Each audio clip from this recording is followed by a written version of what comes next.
ಶ್ರೀ ಗಣಪತಿ ಶಾರದಾ ಗುರುಭ್ಯೋ ನಮಃ. ಯತ್ರ ಯೋಗೇಶ್ವರ ಕೃಷ್ಣೋ ಯತ್ರ ಪಾರ್ಥೋ ಧನುರ್ಧರಃ ತತ್ರ ಶ್ರೀ ವಿಜಯ ಭೂತಿರ್ಧ್ರುವ ನೀತಿರ್ಮತಿರ್ಮಮ.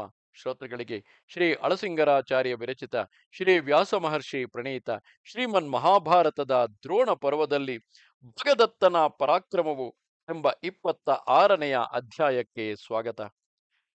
ಧೃತರಾಷ್ಟ್ರನು ಸಂಜಯನನ್ನು ಕುರಿತು, ಸಂಜಯ, ಮೊದಲು ಪಾಂಡವರು ಯುದ್ಧಕ್ಕೆ ಹೆದರಿ ಹಿಂತಿರುಗಿ ಬಿಟ್ಟು ತಿರುಗಿ ಬಂದರೆಂದು ಹೇಳಿದೆಯಲ್ಲವೇ? ಅವರು ಹೇಗೆ ಹೇಗೆ ಎಲ್ಲೆಲ್ಲಿ ಯುದ್ಧವನ್ನು ನಡೆಸಿದರು ಎಂಬುದನ್ನೆಲ್ಲ ನನಗೆ ತಿಳಿಸಬೇಕು. ಈ ಸಮಯದಲ್ಲಿ ಸಂಶಪ್ತಕರೊಡನೆ ಬೇರೆ ಕಡೆಗೆ ಯುದ್ಧಕ್ಕಾಗಿ ಹೋದ ಅರ್ಜುನನು ಅಲ್ಲಿ ನಡೆಸಿದ ಕಾರ್ಯವೇನು? ಅರ್ಜುನನ ಮೇಲೆ ಸಂಶಪ್ತಕರು ತೋರಿಸಿದ ಪರಾಕ್ರಮವೆಂಥದು ಎಂದು ಪ್ರಶ್ನೆ ಮಾಡಲು ಸಂಜಯನು ಹೇಳುತ್ತಾನೆ, ಮಹಾರಾಜ, ಕೇಳು. ಹೀಗೆ ಪಾಂಡವರೆಲ್ಲರೂ ಹಿಂತಿರುಗಿ ಬಂದ ಮೇಲೆ ಬೇರೆ ಬೇರೆಯಾಗಿ ಒಬ್ಬರನ್ನೊಬ್ಬರು ಎದುರಿಸಿ ಯುದ್ಧ ಮಾಡುವಾಗ ನಿನ್ನ ಮಗನಾದ ದುರ್ಯೋಧನನು ದೊಡ್ಡ ಗಜಸೈನ್ಯದೊಡನೆ ತಾನಾಗಿಯೇ ಭೀಮನನ್ನು ಎದುರಿಸಿ ಹೋದನು. ದುರ್ಯೋಧನನಿಗಿಂತ ದುರ್ಯೋಧನನಿಂದ ತಾನಾಗಿಯೇ ಕರೆಯಲ್ಪಟ್ಟ ಭೀಮನು ಮಿತಿಮೀರಿದ ಕೋಪದಿಂದಲೂ ಉತ್ಸಾಹದಿಂದಲೂ ನಿನ್ನ ಮಗನನ್ನು ಎದುರಿಸಿದನು.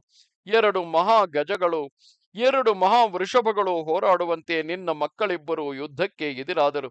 ಯುದ್ಧ ಸಮರ್ಥನೆನಿಸಿದ ಭೀಮನು ತನ್ನ ಬಾಹುವೀರ್ಯದಿಂದ ನಿಮಿಷ ಮಾತ್ರದಲ್ಲಿಯೇ ದುರ್ಯೋಧನನೊಡನೆ ಬಂದಿದ್ದ ಗಜಸೈನ್ಯವನ್ನೆಲ್ಲ ಭೇದಿಸುತ್ತಾ ಬಂದನು. ಪರ್ವತ ಸಮಾನಗಳಾಗಿ ಕೊಬ್ಬಿ ಬೆಳೆದು ಮದಧಾರೆಯನ್ನು ಸ್ರವಿಸುತ್ತಿದ್ದ ಆ ಆನೆಗಳೆಲ್ಲವೂ ಭೀಮನ ಬಾಣಗಳಿಂದ ಬಹಳವಾಗಿ ನೊಂದು ಮದವಡಗಿ ಓಡಲಾರಂಭಿಸಿದವು. ಬಿರುಗಾಳಿಯು ಮೇಘಗಳನ್ನು ಹೇಗೋ ಹಾಗೆ ಭೀಮನು ಆ ಗಜಸೈನ್ಯಗಳನ್ನೆಲ್ಲ ತನ್ನ ಬಾಣಗಳಿಂದ ತೂರಿ ಬಿಡುತ್ತಿದ್ದನು. ಸೂರ್ಯನು ಉದಯಿಸುವಾಗಲೇ ತನ್ನ ಕಿರಣಗಳನ್ನು ಲೋಕಕ್ಕೆಲ್ಲ ಹರಡುವಂತೆ ಭೀಮನು ತನ್ನ ಬಾಣಗಳನ್ನು ಎಲ್ಲ ಕಡೆಗೂ ಪ್ರಯೋಗಿಸುತ್ತಿದ್ದನು. ಸೂರ್ಯ ಕಿರಣಗಳು ಮೇಘಗಳಲ್ಲಿ ವ್ಯಾಪಿಸುವಂತೆ ಆ ಆನೆಗಳ ಅಂಗಾಂಗಗಳಲ್ಲಿ ಭೀಮನ ಬಾಣಗಳು ನಾಟಿಕೊಂಡವು. ಹೀಗೆ ತನ್ನ ಗಜಸೈನ್ಯಗಳೆಲ್ಲ ಭೀಮನಿಂದ ಭಗ್ನವಾಗುತ್ತಿರುವುದನ್ನು ನೋಡಿ ನಿನ್ನ ಮಗನು ಕೋಪದಿಂದ ಭೀಮನ ಮೇಲೆ ತೀವ್ರ ಬಾಣಗಳನ್ನು ಪ್ರಯೋಗಿಸಿದನು. ರಕ್ತದಂತೆ ಕೆಂಪಾದ ಕಣ್ಣುಳ್ಳ ಭೀಮನು ಕೂಡ ನಿನ್ನ ಮಗನನ್ನು ವಧಿಸಬೇಕೆಂದು ಮೇಲೆ ಮೇಲೆ ತೀಕ್ಷ್ಣ ಬಾಣಗಳನ್ನು ಬಿಡುತ್ತಿದ್ದನು. ಭೀಮನ ಬಾಣಗಳು ನಿನ್ನ ಮಗನ ದೇಹದೊಳಗೆಲ್ಲ ನಾಟಿಕೊಂಡವು. ಅದರಿಂದ ದುರ್ಯೋಧನನು ಮತ್ತಷ್ಟು ಕೋಪಾವಿಷ್ಟನಾಗಿ ಸೂರ್ಯ ಸಮಾನಗಳಾದ ಬಾಣಗಳಿಂದ ಭೀಮನನ್ನು ಹೊಡೆದನು. ಇಷ್ಟರಲ್ಲಿಯೇ ಭೀಮನು ಎರಡು ಭಲ್ಲಾಯುಧಗಳಿಂದ ನಿನ್ನ ಮಗನ ರಥದ ಮೇಲೆ ಏರಿಸಿದ್ದ ನಾಗ ಚಿಹ್ನವುಳ್ಳ ರತ್ನ ಖಚಿತವಾದ ಧ್ವಜವನ್ನು, ನಿನ್ನ ಮಗನ ಕೈಯಲ್ಲಿದ್ದ ಬಿಲ್ಲನ್ನು ತುಂಡು ಮಾಡಿಬಿಟ್ಟನು. ಭೀಮನಿಂದ ದುರ್ಯೋಧನನಿಗೆ ಉಂಟಾದ ನೋವನ್ನು ಸಹಿಸಲಾರದೆ ಅಂಗನೆಂಬುವನು ಥಟ್ಟನೆ ಒಂದು ಆನೆಯನ್ನೇರಿ ಭೀಮನಿಗೆ ಎದುರಾಗಿ ಬಂದನು. ಮಹಾಮೇಘದಂತೆ ದೊಡ್ಡ ಆಕಾರವುಳ್ಳ ಆ ಆನೆಯನ್ನು ಕಂಡೊಡನೆ ಭೀಮನು ಆ ಆನೆಯ ಕುಂಭಸ್ಥಳದ ಮಧ್ಯಕ್ಕೆ ಗುರಿಯಿಟ್ಟು ತೀಕ್ಷ್ಣ ಬಾಣಗಳನ್ನು ಹೊಡೆದನು. ಆ ಬಾಣ ಪ್ರಹಾರಕ್ಕೆ ನೊಂದು ಆನೆಯು ವಜ್ರಾಹತವಾದ ಪರ್ವತದಂತೆ ನೆಲಕ್ಕೆ ಬಿದ್ದು ಬಿಟ್ಟಿತು. ಮ್ಲೇಚ್ಛರಾಜನಾದ ಆ ಅಂಗನ ಆನೆಯು ಕೆಳಕ್ಕೆ ಬಿದ್ದೊಡನೆ ಭೀಮನು ಅತಿವೇಗದಿಂದ ಬೇರೊಂದು ಭಲ್ಲವನ್ನೆತ್ತಿ ಅದರಿಂದ ಆ ಮ್ಲೇಚ್ಛನ ತಲೆಯನ್ನು ಕಡಿದು ಬಿಟ್ಟನು. ಗಜ ಸೈನ್ಯಕ್ಕೆಲ್ಲ ಪ್ರಮುಖನಾದ ಆ ವೀರನು ಹತನಾಗಿ ಬಿದ್ದೊಡನೆ ಸೈನ್ಯವೆಲ್ಲ ಭಯಪಟ್ಟು ಪಲಾಯನ ಮಾಡಲಾರಂಭಿಸಿತು. ಸೈನ್ಯದಲ್ಲಿದ್ದ ಆನೆಗಳು, ರಥಗಳು ಅಲ್ಲಿಂದ ತಲೆತಪ್ಪಿಸಿಕೊಂಡು ಓಡುವ ಆತುರದಲ್ಲಿ ತಮ್ಮ ಕಡೆಯ ಪದಾತಿಗಳನ್ನೇ ಕಾಲಿಂದ ತುಳಿದು ಎಷ್ಟೋ ಸೈನ್ಯಗಳನ್ನು ನಾಶ ಮಾಡಿಬಿಟ್ಟವು. ಹೀಗೆ ಗಜ ಸೈನ್ಯವು ಭಗ್ನವಾಗಿ ನಾನಾ ಕಡೆಗೆ ಓಡುತ್ತಿರುವುದನ್ನು ನೋಡಿ ಪ್ರಾಗ್ಜ್ಯೋತಿಷ ರಾಜನಾದ ಭಗದತ್ತನು ತನ್ನ ಪ್ರಧಾನ ಗಜವನ್ನೇರಿ ಭೀಮನನ್ನು ಎದುರಿಸಿ ಬಂದನು. ಓ ಮಹಾರಾಜ, ಹಿಂದೆ ಯಾವ ಮಹಾಗಜವನ್ನೇರಿ ಇಂದ್ರನು ದೈತ್ಯ ದಾನವರನ್ನೆಲ್ಲ ಜಯಿಸಿದನು, ಸಾಕ್ಷಾತ್ತಾಗಿ ಅದೇ ಆನೆಯ ವಂಶ ಸಂಬಂಧವುಳ್ಳ ಮಹಾಗಜವನ್ನೇರಿ ಬಂದು ಭೀಮನಿಗೆ ಎದುರಾಗಿ ಆ ಆನೆಯನ್ನು ಪ್ರೇರಿಸಿದೊಡನೆ ಆ ಮಹಾಗಜವು ಕೋಪದಿಂದ ಕಣ್ಣುಗಳನ್ನು ತೊಳಲಿಸುತ್ತಾ ಆಡುವ ತನ್ನ ಕಿವಿಗಳಿಂದಲೂ ಮೇಲೆತ್ತಿದ ಸೊಂಡಿಲಿನಿಂದಲೂ ಭೀಮನನ್ನು ಒಂದೇ ಪ್ರಹಾರಕ್ಕೆ ಬಡಿದು ಕೆಡಕುವಂತೆ ಮುಂದೆ ನುಗ್ಗಿ ಭೀಮನ ರಥವನ್ನು, ಅವನ ರಥಾಶ್ವವನ್ನು, ಅವೆರಡಕ್ಕೂ ಭೇದವೇ ತಿಳಿಯದಂತೆ ಬಡಿದು ಚೂರ್ಣ ಮಾಡಿತು. ಆನೆಗಳ ಮರ್ಮವನ್ನು ಬಲ್ಲ ಭೀಮನು ಥಟ್ಟನೆ ರಥದಿಂದ ಕೆಳಕ್ಕೆ ಹಾರಿ ಬಂದು ಆ ಆನೆಯ ದೇಹದ ಕೆಳಗೆ ಹುದುಕಿಕೊಂಡು ಅಲ್ಲಿಂದ ಹೊರಗೆ ಬಾರದೆ ನಿರುಪಾಯವಾಗಿ ಅಲ್ಲಿಯೇ ಸೇರಿಕೊಂಡು ಮುಷ್ಟಿಯಿಂದ ಅದನ್ನು ಬಲವಾಗಿ ಹೊಡೆಯುತ್ತಿದ್ದನು. ತನ್ನನ್ನು ಕೊಲ್ಲಬೇಕೆಂದು ಬಂದ ದುರ್ಜಯವಾದ ಆ ಆನೆಯನ್ನು ತಾನಾಗಿಯೇ ಯುದ್ಧಕ್ಕೆ ಉತ್ಸಾಹಗೊಳಿಸಿದನು. 10,000 ಆನೆಗಳ ಬಲವುಳ್ಳ ಸುಪ್ರತೀಕವೆಂಬ ಆ ಮಹಾಗಜವು ಭೀಮನನ್ನು ತನ್ನೊಡನೆ ಯುದ್ಧಕ್ಕೆ ಕರೆಯುವ ಉತ್ಸಾಹವನ್ನು ತೋರಿಸುತ್ತಾ ಕುಂಬಾರನ ಚಕ್ರದಂತೆ ಗಿರಗಿರನೆ ಸುತ್ತಿತು. ಇದೇ ಸಮಯದಲ್ಲಿ ಭೀಮನು ತಟ್ಟನೆ ಅದರ ಶರೀರದಿಂದ ಹೊರಗೆ ಬಂದು ಆ ಆನೆಯ ಮುಂದೆ ಎದೆಗೊಟ್ಟು ನಿಂತನು. ಒಡನೆಯೇ ಆ ಆನೆಯು ಭೀಮನನ್ನು ಸೊಂಡಿಲಿನಿಂದ ಬಗ್ಗಿಸಿಕೊಂಡು ತನ್ನ ಮೊಣಕಾಲಿನಿಂದ ಗುದ್ದಲಾರಂಭಿಸಿತು. ಅವನ ಕೊರಲಿಗೆ ತನ್ನ ಸೊಂಡಿಲನ್ನು ಸುತ್ತಿ ಅವನನ್ನು ಕೊಲ್ಲಬೇಕೆಂದು ಯತ್ನಿಸಿತು. ಆದರೆ ಭೀಮನು ತನ್ನ ಮೈಯನ್ನು ಹೊರಡಿಸಿ ಅದರ ಸೊಂಡಿಲಿನ ಹಿಡಿತದಿಂದ ತಪ್ಪಿಸಿಕೊಂಡು ಬಂದು ತಿರುಗಿ ಅದರ ಅಂಗಗಳಲ್ಲಿಯೇ ಹುದುಗಿಕೊಂಡು ತನ್ನ ಸೈನ್ಯದಲ್ಲಿ ಆ ಸುಪ್ರತೀಕಕ್ಕೆ ತಕ್ಕ ಪ್ರತಿಗಜವು ಬರುವುದನ್ನೇ ನಿರೀಕ್ಷಿಸುತ್ತಿದ್ದು, ಕೆಲವು ಆನೆಗಳು ಬಂದುದನ್ನು ಕಂಡೊಡನೆ ಭೀಮನು ಆ ಆನೆಯ ಮೈಯಿಂದ ಹೊರಗೆ ಓಡಿ ಬಂದನು. ಇಷ್ಟರಲ್ಲಿ ಸೈನ್ಯದ ಎಲ್ಲಾ ಕಡೆಗಳಲ್ಲಿ ಭೀಮನು ಆನೆಯ ಕೈಯಿಂದ ಸತ್ತನೆಂಬ ಕೂಗಿನೊಡನೆ ಹಾಹಾಕಾರವು ಹರಡಿತು. ಪಾಂಡವ ಸೈನ್ಯವೆಲ್ಲ ಆ ಆನೆಗೆ ಹೆದರಿ ಓಡಿಬಂದು ಧರ್ಮರಾಜನಿದ್ದ ಸ್ಥಳಕ್ಕೆ ಸೇರಿತು. ಆಗ ಯುಧಿಷ್ಠಿರನು ತನ್ನ ಸಹೋದರನಾದ ಭೀಮನು ಮೃತನಾದನೆಂದೇ ನಿಶ್ಚಯಿಸಿ ಹತ್ಯಾವೇಶದಿಂದ ಧೃಷ್ಟದ್ಯುಮ್ನನೊಡಗೂಡಿ ಭಗದತ್ತನನ್ನು ಎದುರಿಸಿ ಹೋದನು. ಇನ್ನು ಅನೇಕ ರಥಿಕರು 100,000 ಸಂಖ್ಯೆಯಿಂದ ತೀಕ್ಷ್ಣ ಬಾಣಗಳನ್ನು ಬಿಡುತ್ತಾ ಧರ್ಮರಾಜನಿಗೆ ಬೆಂಬಲವಾಗಿ ನಿಂತರು. ಪರ್ವತೇಶ್ವರನಾದ ಭಗದತ್ತನು ಆ ಬಾಣಗಳನ್ನೆಲ್ಲ ತನ್ನ ಅಂಕುಶದಿಂದಲೇ ಕ್ಷಣ ಮಾತ್ರದಲ್ಲಿ ಭೇದಿಸಿ ಬಿಟ್ಟನು. ವೃದ್ಧನಾದ ಭಗದತ್ತನ ಈ ಆಶ್ಚರ್ಯ ಕಾರ್ಯವನ್ನು, ಅವನ ಆನೆಯ ಸಾಮರ್ಥ್ಯವನ್ನು ಯುದ್ಧದಲ್ಲಿ ಆಗ ನಾವೆಲ್ಲರೂ ವಿಸ್ಮಯದಿಂದ ನೋಡುತ್ತಿದ್ದೆವು. ಇಷ್ಟರಲ್ಲಿ ದಶಾರ್ಣ ದೇಶಾಧಿಪತಿಯು ಭಗದತ್ತನನ್ನು ತಡೆಯುವುದಕ್ಕಾಗಿ ಮುಂದೆ ಬಂದನು. ಮದದಿಂದ ಕೊಬ್ಬಿ ತಿರಿಯ ಗತಿಯಿಂದಲೂ ಅತಿ ವೇಗವಾಗಿ ಸಂಚರಿಸುತ್ತಿರುವ ಆನೆಯೊಡನೆ ಭಗದತ್ತನು ದಶಾರ್ಣ ರಾಜನಿಗೆ ಎದುರಾದನು. ಅವರಿಬ್ಬರ ಆನೆಗಳಿಗೂ ಭಯಂಕರ ಯುದ್ಧವಾಯಿತು. ರೆಕ್ಕೆಗಳೊಡಗೂಡಿದ ಪರ್ವತಗಳು ಹೋರಾಡುವಂತೆ ಎರಡು ಪ್ರಬಲ ಯುದ್ಧವನ್ನು ಮಾಡಿದವು. ಇಷ್ಟರಲ್ಲಿ ಪ್ರಾಗ್ಜ್ಯೋತಿಷ ರಾಜನ ಆನೆಯು ಸ್ವಲ್ಪ ಹಿಂದೆ ಸರಿದು ಮುಂದೆ ಬಂದು ದಶಾರ್ಣ ರಾಜನ ಆನೆಯನ್ನು ತನ್ನ ಸೊಂಡಿಲಿನಿಂದ ಬಡಿದು ಪಕ್ಕೆಲಬನ್ನು ಮುರಿದು ಕೊಂದು ಕೆಡಹಿತು. ಆಮೇಲೆ ಭಗದತ್ತನು ಸೂರ್ಯ ಸಮಾನಗಳಾದ 7 ತೋಮರಾಯುಧಗಳಿಂದ ಆ ದಶಾರ್ಣ ರಾಜನನ್ನು ಹೊಡೆದನು.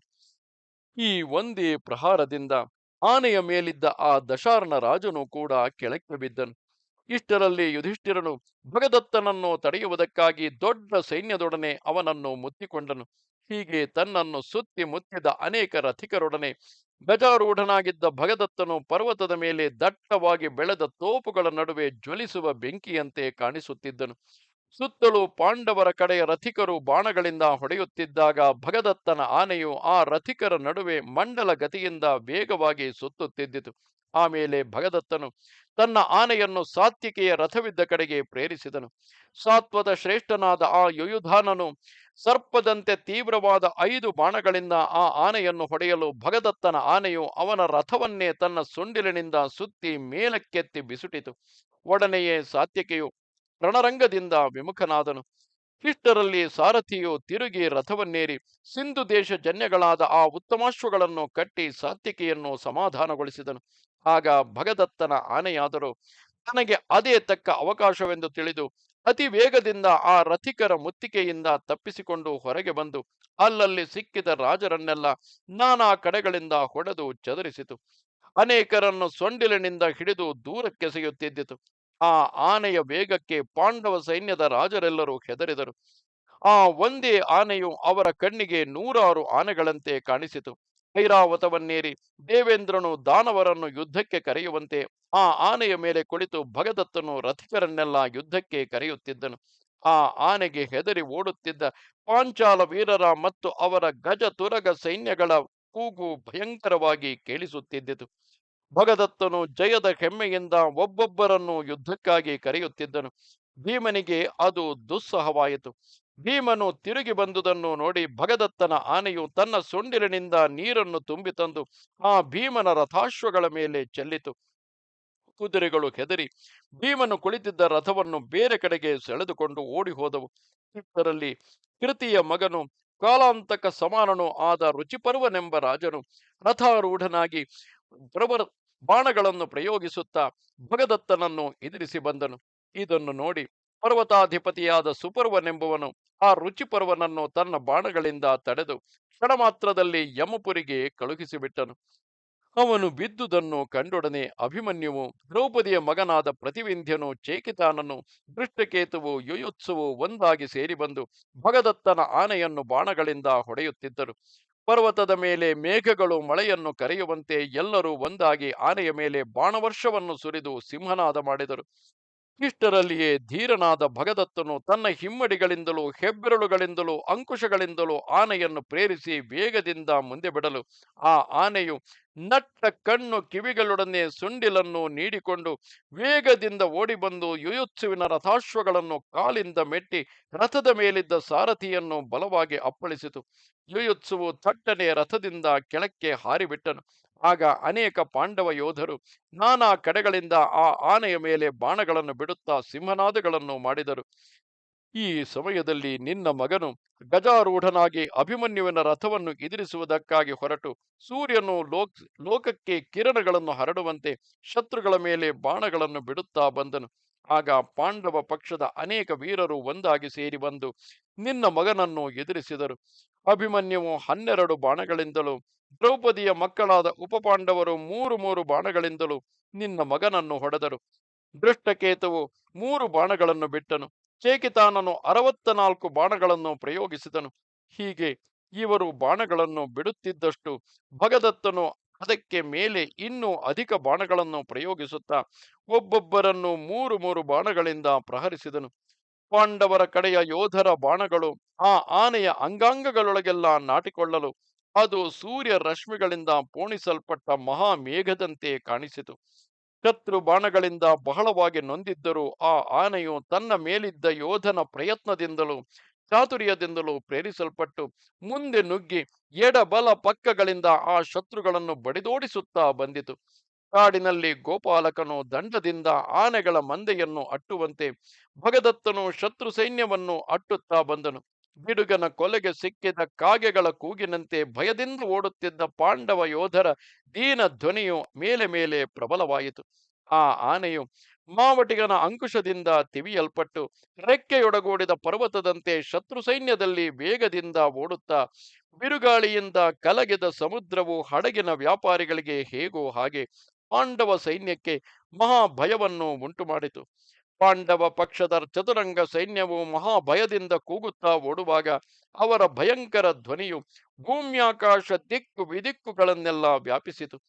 ಭಗದತ್ತನು ಮತ್ತಷ್ಟು ವಿಜಯೋತ್ಸಾಹದಿಂದ ತನ್ನ ಆನೆಯನ್ನು ಶತ್ರು ಸೈನ್ಯದ ಮಧ್ಯಕ್ಕೆ ಬಿಟ್ಟುಕೊಂಡು ಹಿಂದೆ ವಿರೋಚನನು ದೇವಸೇನೆಯನ್ನು ಪ್ರವೇಶಿಸಿದಂತೆ ಸೈನ್ಯದೊಳಗೆ ಪ್ರವೇಶಿಸಿದನು. ಆಗ ದೊಡ್ಡ ಬಿರುಗಾಳಿ ಎದ್ದಿತು. ದೊಡ್ಡ ಧೂಳಿಯು ಆಕಾಶವನ್ನೆಲ್ಲ ಆವರಿಸಿತು. ಹೀಗೆ ಪಾಂಡವ ಸೈನ್ಯದಲ್ಲಿ ಭಗದತ್ತನ ಒಂದೇ ಆನೆಯು ತಿರುಗುತ್ತಿದ್ದರು. ಸಾವಿರಾರು ಆನೆಗಳು ತಮ್ಮ ಸೈನ್ಯದಲ್ಲಿ ನುಗ್ಗಿದಂತೆ ಪಾಂಡವ ಸೈನ್ಯಕ್ಕೆ ಮಹಾ ಭೀತಿಯುಂಟಾಯಿತು. ಇದು 26ನೆಯ ಅಧ್ಯಾಯವು. ನಮಸ್ತೆ ಶಾರದೆ ದೇವಿ ಕಾಶ್ಮೀರ ಪುರವಾಸಿನಿ ತ್ವಾಮಹಂ ಪ್ರಾರ್ಥೆಯೇ ನಿತ್ಯಂ ವಿದ್ಯಾದಾನಂಚ ದೇಹಿಮೆ. ನಮಸ್ಕಾರ.